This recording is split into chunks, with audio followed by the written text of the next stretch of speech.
जय हिंद दोस्तों, आपका स्वागत है आपके अपने पसंदीदा चैनल स्टडी एंड अपडेट्स में। जय हिंद दोस्तों, मैं राजकमल आप सभी का स्वागत करता हूं स्टडी एंड अपडेट्स में। और आज के इस वीडियो में हम लोग हिंदी का पाठ करने वाले हैं जो कि सेट 7 से है। आपको जीके, रीजनिंग, मैथ ये सभी करा दिया गया है। अभी हिंदी करा देंगे तो ये सेट आपका पूरा हो जाएगा। किस सेट का है?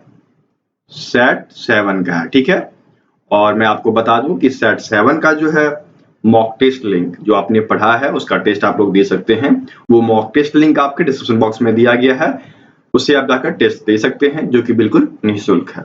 ओके, तो चलिए शुरुआत करते हैं। आपको निर्देश दिया गया है कि प्रश्नों में दिए गए वाक्यों में से कुछ में त्रुटियां हैं और कुछ ठीक है, ठीक है। तो त्रुटि वाले वाक्य जो है उसके जिस भाग में त्रुटि है उसके अनुरूप आपको ए बी सी लगाना है, और यदि त्रुटिहीन है तो उसमें हमें डी लगाना है, ठीक है। तो सर्वप्रथम हमें क्या करना, पहले इस वाक्य को पढ़ना है जो वाक्य यहाँ पर दिया गया है। 36 में दिया गया है आपको कि वाद विवाद प्रतियोगिता में अच्छा प्रतियोगी वही माना जाता है जो अपने तर्क प्रमाण सहित प्रस्तुत करता है। और डी दिया गया है कोई त्रुटि नहीं। देखिए प्रमाण, ठीक है, प्रमाण नहीं होता है, यहां पर होना चाहिए था प्रमाण सहित प्रस्तुत करता है। तो यहाँ पर इस शब्द में त्रुटि है, तो इससे क्या हुआ कि आपके सी वाले पार्ट में त्रुटि दी गई है। तो 36 का उत्तर क्या हो जाएगा?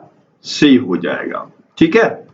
लास्ट वीडियो जो कि रीजनिंग की थी उसमें यदि सी आपने बताया है तो आप बिल्कुल सही हैं, ठीक है, अन्यथा आप गलत हैं। ओके, आगे बढ़े। 37 आपको दिया गया है, मेरी दृष्टि में हरिश्चंद्र वही हो सकता है जो मुसीबत में भी अपनी प्रतिज्ञा के शब्दों पर, देखिए यहाँ पर अपनी प्रतिज्ञा पर अटल रहे या फिर दृढ़ रहता है। अगर ये दिया होता तो वाक्य बिल्कुल शुद्ध होता। यहाँ पर दिया गया है अपनी प्रतिज्ञा के शब्द पर दृढ़ रहता है, तो आप समझ गए होंगे यहाँ पर अगर ये दिया होता कि अपनी प्रतिज्ञा पर दृढ़ रहता है तो वाक्य आपका सही होता। यहाँ पर शब्दों का प्रयोग करके इस वाक्य को अशुद्ध कर दिया है, ठीक है। तो 37 का उत्तर क्या हो जाएगा? सी हो जाएगा, अपनी प्रतिज्ञा के शब्दों पर दृढ़ रहता है, ठीक है। यहाँ पर क्या होना चाहिए था? अपनी प्रतिज्ञा पर दृढ़ रहता है के शब्द यहाँ पर नहीं होना चाहिए था, ठीक है। आगे बढ़े। अब चलिए आगे बढ़िए, और आपको निर्देश दिया गया है कि गलत वर्तनी वाला शब्द हमें छांटना है। यहाँ पर दिया गया है राजमहल, केंद्रीयकरण, उज्जवल और विच्छेद दिया गया। यहाँ पर आप देख सकते हैं राजमहल, उज्जवल और विच्छेद बिल्कुल सही है, लेकिन केंद्रीयकरण थोड़ा गलत लिखा गया है।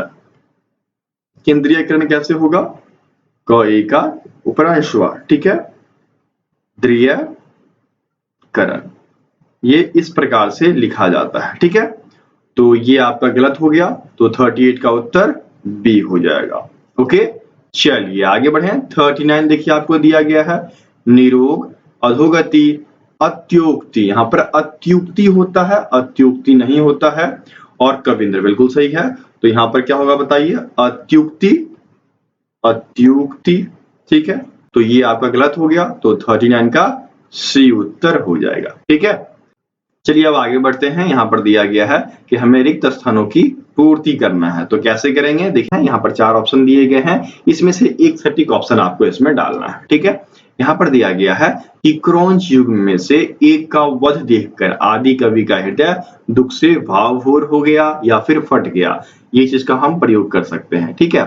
तो देखिए यहाँ पर आपको दिया गया है विकीर्ण, संकीर्ण, विदीर्ण और उत्कीर्ण। देखिए विकीर्ण का मतलब क्या होता है? विकीर्ण का मतलब होता है फैला हुआ, तो फैला तो नहीं, भावभोर हो गया या फिर फट गया, ठीक है, तो ये आपका नहीं हुआ। दूसरा आपका दिया गया है संकीर्ण, तो संकीर्ण मतलब होता है विपत्ति या संकट, ये भी सही नहीं है, ठीक है।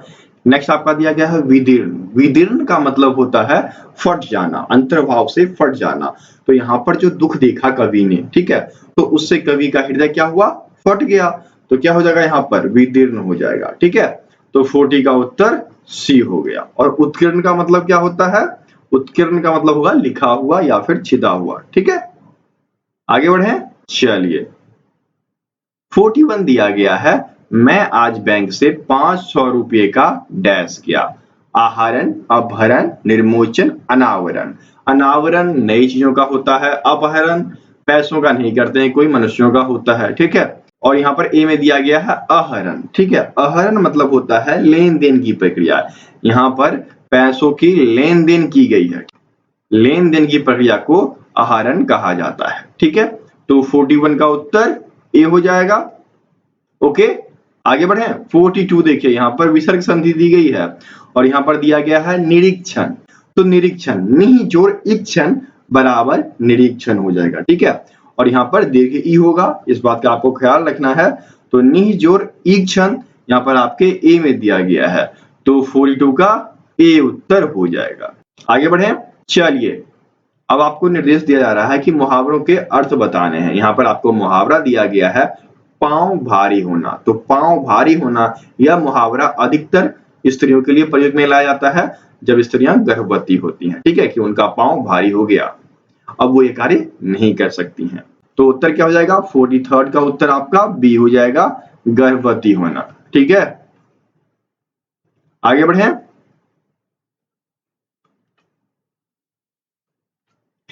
44 दिया गया है बाल की खाल निकालना। तो ये काम कौन करते हैं? ये काम आपके दोस्त करते हैं और बहुत अच्छी तरीके से करते हैं। कैसे करते हैं? यदि आप कोई बात निकालते हो अपने मुख से तो वो उसकी तह तक पहुंचना चाहते हैं, एक एक बात जानना चाहते हैं। ठीक है, तो उसको कहा जाता है बाल की खाल निकालना। ठीक है, ढूंढिए किसी बात की तह तक पहुंचना, ये कहलाता है आपका बाल की खाल निकालना। तो उत्तर क्या हो जाएगा? 44 का उत्तर बी हो जाएगा। चलिए आगे बढ़े। अब देखिए 45 दिया गया है डैश की नींव पर ही नूतन का महल बना है। देखिए यहाँ पर नूतन का प्रयोग किया गया है, नूतन मतलब नया। ठीक है, और यहाँ पर आपको 4 शब्द दिए गए हैं, तपस्या, सिद्धि, पुरातन और प्रसिद्ध। तो पुरातन की नींव पर ही नूतन का महल बन गया, अर्थात जो पुराना, जैसे कि बहुत लोग क्या करते हैं कि जब घर बनाते हैं तो पहले नींव दे देते हैं और उस नींव के बाद पैसे इकट्ठे करते हैं, फिर घर की ढलाई करते हैं। ठीक है, तो यहाँ पर क्या होगा कि पुरातन की नींव पर ही नूतन का महल बन। तो 45 का उत्तर सी हो जाएगा। ठीक है, ओके, चलिए आगे बढ़ते हैं। 46 दिया गया है जो सबको लगे वह अर्थ है, जो एक को लगे वह अनर्थ है। अब ये बताइए ये अनर्थ कैसे आया? ये निबंध है। किनका निबंध है भैया? तो यह निबंध जो है वह हजारी प्रसाद द्विवेदी जी का है और देवदारू, उस निबंध का नाम है देवदारू, जो कि हजारी प्रसाद द्विवेदी जी के द्वारा लिखा गया था। ठीक है, तो उससे यह गद्यांश लिया गया है। जो सबको लगे वह अर्थ है, जो एक को लगे वह अनर्थ है। ठीक है, तो 46 का उत्तर सी हो जाएगा। ठीक है, आगे बढ़े। चलिए, तो चलिए आगे बढ़ते हैं। यहाँ पर आपका 47 दिया गया है जिसमें कि एक वाक्यांश है और उस वाक्यांश के लिए हमें एक शब्द बताना है। यहाँ पर दिया गया है जो कभी जन्म ना ले। तो जो कभी जन्म ना ले उसको अज या फिर आजन्मा कहा जाता है। ठीक है, तो आजन्मा तो आपको दिया गया है 47 के ए में, तो 47 का ए हो जाएगा। जिसका कोई शत्रु ना हो, अजात शत्रु, जो कभी ना मरे, अमर। ठीक है, चलिए आगे बढ़ते हैं। 48 दिया गया है जो सबसे आगे गिना जाए उसे क्या कहा जाएगा? तो जो सबसे आगे गिना जाता है वह अग्रगाण्य, जो कि आपके ए में दिया गया है। तो 48 का ए उत्तर हो गया। अग्रिम आगे, ठीक है, अनगिनत जो गिना ना जा सके, अनुगामी आगे आने वाला। ठीक है, तो यहाँ पर 48 का उत्तर ए हो गया। चलिए आगे बढ़ते हैं। 49 दिया गया है अग्नि का अर्थ है। अग्नि का अर्थ क्या होगा बताइए? अग्नि का अर्थ होगा आग। ठीक है, जो कि यहाँ पर डी में दिया गया है। तो 49 का डी उत्तर हो गया। ठीक है, चलिए आज की वीडियो का आखिरी प्रश्न, और इसके बाद एक प्रश्न मैं आपसे पूछूंगा तो उसका जवाब भी आपको देना है। तो 50 में आपको दिया गया है ओजस्वी। ओजस्वी जो होते हैं वह उज्जवल भविष्य या फिर तीजवान लोग होते हैं। जैसे कि आप उज्जवल लिखते हो उ ज संयुक्त व ल। ठीक है, या तो आप इसका अर्थ जो है उज्जवल लिख सकते हो या फिर आप तीजवान। तो तीजवान तो आपको यहाँ पर दिया गया है, कहाँ? बी में। तो 50 का उत्तर बी हो जाएगा। ठीक है, और आज का प्रश्न जो है वो मैं आपसे राइज करता हूं। आज का प्रश्न वो क्या है? तो प्रश्न है आपका दुराचार ठीक है, इसका आपको संधि विच्छेद ये कमेंट बॉक्स में कमेंट करना है, और यदि आपको पता हो कि यह कौन सा संधि है तो वह भी आप कमेंट कर सकते हैं। ठीक है, दुराचार का संधि एवं यह कौन सा संधि है, यदि आप ये जानते हैं तो कमेंट बॉक्स में आप कमेंट कर सकते हैं। ठीक है, और जितने बच्चे कमेंट करते हैं तो उससे पता चलता है कि कितने बच्चों की तैयारी अच्छी है या फिर कितने बच्चे तैयारी में लगे हुए हैं। ठीक है, और आजकल आप लोग वीडियो को शेयर नहीं कर रहे हैं तो अपने दोस्तों के बीच शेयर करें, वीडियो को लाइक करें और चैनल को सब्सक्राइब करें। ठीक है, तो चलिए मिलते हैं दूसरे वीडियो में, तब तक के लिए जय हिंद। दोस्तों, यदि आपको सीआरपीएफ का पार्ट वाइज पीडीएफ, जैसे आप लोग कमेंट करते हो कि आपको चाहिए जीके, हिंदी, रीजनिंग, तो आप स्टडी एंड अपडेट्स के पीडीएफ स्टोर पे आओ, वहां पे आप सीआरपीएफ सर्च मारो। ठीक है, सीआरपीएफ सर्च मारोगे, सारी पीडीएफ खुल के चली आएगी। देखिए यहाँ पर सब कुछ पार्ट वाइज डाल दिया गया है, मैथ, रीजनिंग, इंग्लिश। ठीक है, जिसे मन करे ओपन कीजिए, उसे आप देख सकते हैं कि उसके अंतर्गत क्या क्या दिया गया है। यहाँ पे आपको सभी डिटेल्स दी जाती है, आप आराम से देख सकते हैं कि इसमें क्या कंटेंट दिया गया है। ठीक है, और उसके बाद पीडीएफ का डेमो भी आप देख सकते हैं कि किस प्रकार की पीडीएफ यहाँ पे बनी हुई है। ठीक है, तो सारी डिटेल्स आपको यहाँ पर इजीली अवेलेबल करा दी गई है। पीडीएफ स्टोर का लिंक जो है वो डिस्क्रिप्शन बॉक्स में दिया गया है, तो आप वहां से इसे प्राप्त कर लें।